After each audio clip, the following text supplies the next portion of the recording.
Welcome to the Neuroplasticity podcast. And we are back and we are ready in a new year's. And I have some ideas that I would like to share, first of all, in this podcast in the start of 2025. And I also want to give you an idea what you really can get from this podcast so that you can also, if you feel like it and you feel like this resonates with someone, that you can also share it with a little bit more information and knowing what you can get from this podcast. The first thing that I want to say is that I will put some episodes every 2 weeks. So that's more or less what I intend to do. And I will do it in a kind of a process.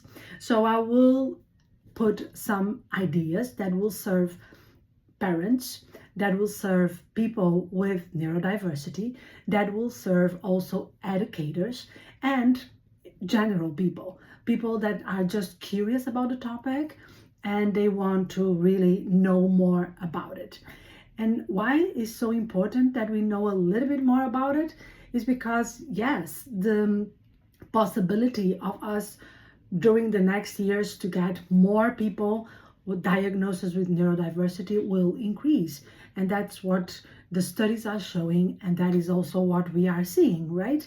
More and more people are even getting what is called delayed diagnosis, because let me say that a lot of things were just people confused. And now, because more people are talking about it and people are getting out of the stigma, they are also proposing themselves to do some tests. And that I find really interesting, because before you will only get tests when someone like a psychologist or a psychiatrist or even someone, a doctor, will say, hey, I think this test is necessary. Now we are seeing even individuals saying, I want to do a test because I want to know, because this seems like a lot like a neurodiverse situation. So this is why I'm proposing myself to give some different tools in the sense that can create more awareness, more information, but also more practical tips and exercises and mindsets, but very practical, okay, that you can take along with you. And today I want to share with you a personal experience, because I think that could help everyone. And I'm also giving you a tool, okay?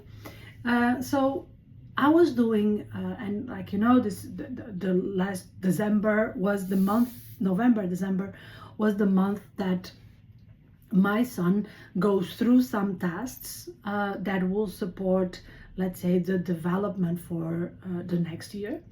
But also because in the Netherlands, we need to give that information to the public. So let's say to the gemeente, to the government, to say, first of all, that Adam is in a special school, but also because that corresponds to some support that we get and some things that we can use.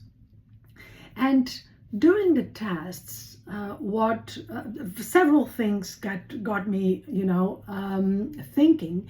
And one of the first things that got me thinking is that the tests, they are produced in America, and then they are translated. This is a big issue because we have the cultural aspect.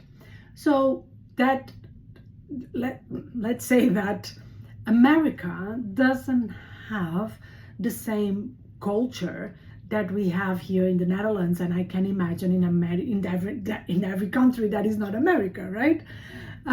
So this is a problem, because as my knowledge from culture, I know that some things will not be happening in the frame of the development that in America will.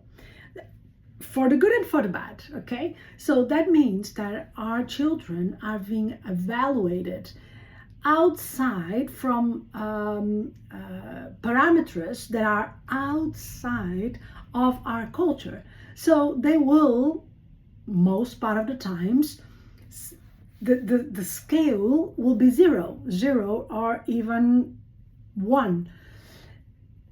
And as you know, these tests, they go for percentage of questions and they go to count. So the development can be different because of that, or the awareness of the development can be different because of that. And this is for me a problem, because we are not looking to the child inside of our context, and we are looking to the child here in the Netherlands and in other countries that is not America. We are looking to the child with as a frame that is not applicable in some aspects. And this is very relevant because basically we are getting a very wrong awareness of where our child is or not. So what I'm going to do is to create a development list for basically some the basic ages that you can use to really check where is your child in terms of development, okay? And I will also make sure that this will get to some of the relevant points, right? Let's say to the government and to these institutions that are evaluating our children. This is the first point. So be aware that if you feel in any moment that your child or even your student is getting an evaluation, you go like, funny, because I don't feel that this really corresponds to what I see from the child or what is possible in this context. Get critical about it. I'm going to give you a very simple example. In one of the tests of Adam was, is your child going and buying things for himself? And I go like, he's 7. Not even my 10 years old does that because it's not an habit for the context that we are in, that kids at 7 years old are going with a card to the supermarket. Maybe my child, for instance, with 9 now, she does that, but with my supervision, but not at 7 years old. Is going alone and not in the area that we live in Amsterdam. Is not going alone to the supermarket with a card to buy stuff for himself. So they can go sometimes with 7, they can go already alone to school if he's in the neighborhood, but not to the supermarket independently with a card to buy stuff with 7 years old. So that's, and when I check, most part of the times people will say to me, no, maybe 10 years old we start doing that, but not with 7. So that's an example, okay? Another thing, and this is in the positive side, is that when I was doing the test and some questions, I realized like, oh, I never test this. I never needed to. So basically, I don't know, because I never exposed my son to that. And that's the moment that we get that development idea, right? That is the moment that we get to this idea of, oh, let me test it. Let me give you a practical example. One of the questions was if my son was able to do the buttons in his shirt. To be really honest with you, he has one shirt, so it's not a piece of clothing that he uses a lot. not even like he has one.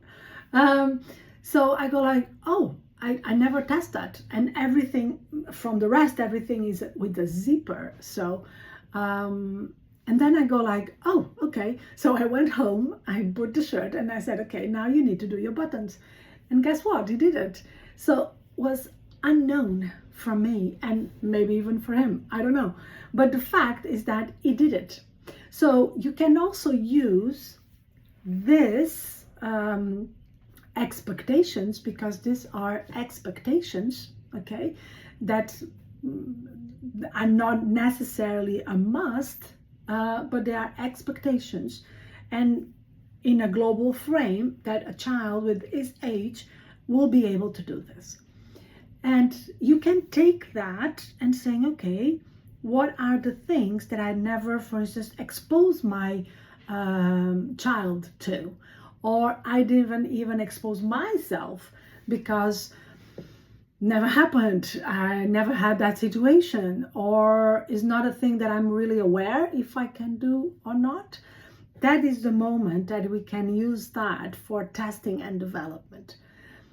And this is good, okay? And I think this is so relevant because, like I said already in the last podcast, sometimes we want things to work and we stay in what is, we know how this works and we know what will happen.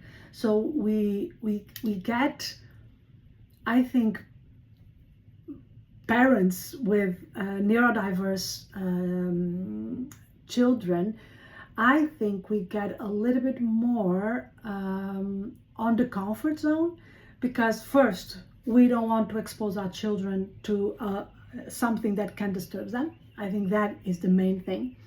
Second, we don't want to, to get more stress that sometimes is already there. So I speak for myself, and that's the only thing that I can speak for,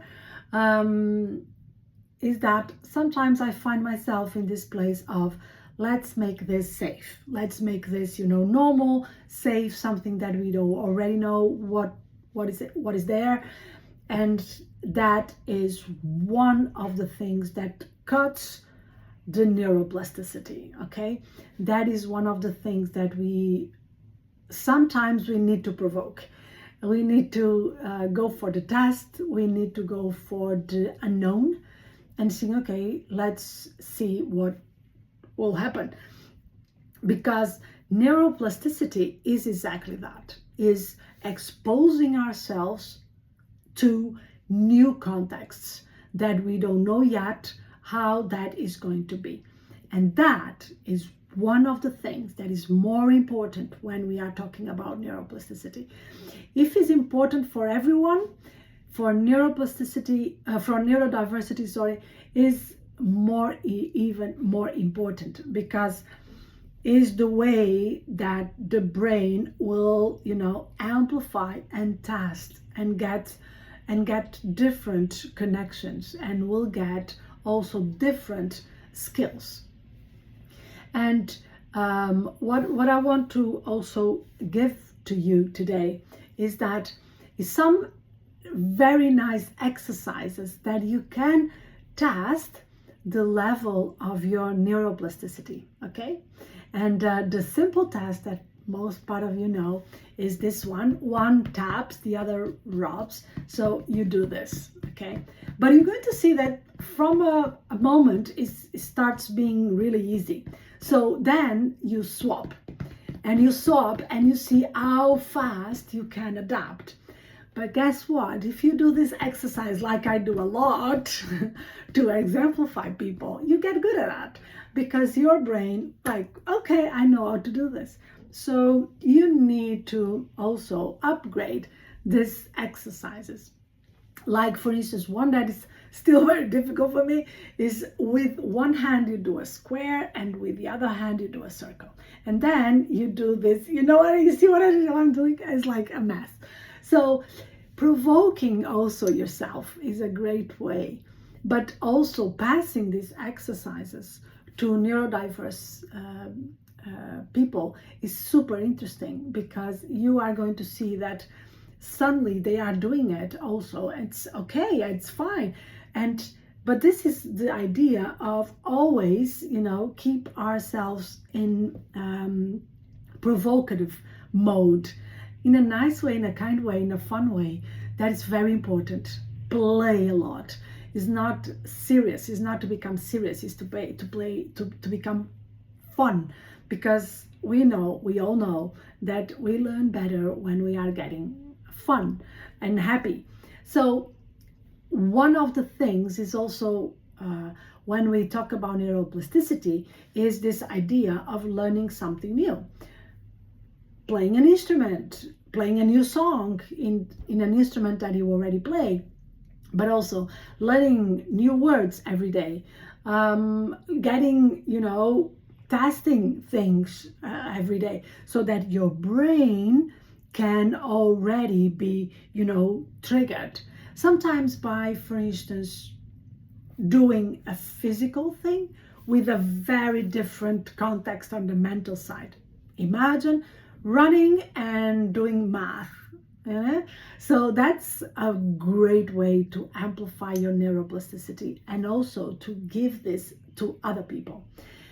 I hope you enjoyed this episode, and again, I hope that if you enjoyed it, you can also share it with some other people, that we can spread the word and get more and amplify more the neurodiverse world, and we can also engage more, and we can really get the best potential from everyone, because everyone has a high potential, but sometimes that potential needs to be provocative, and need to be tested, and get the curiosity, where is that potential. Thank you so much for listening, and I hope to see you soon. Take care of yourself.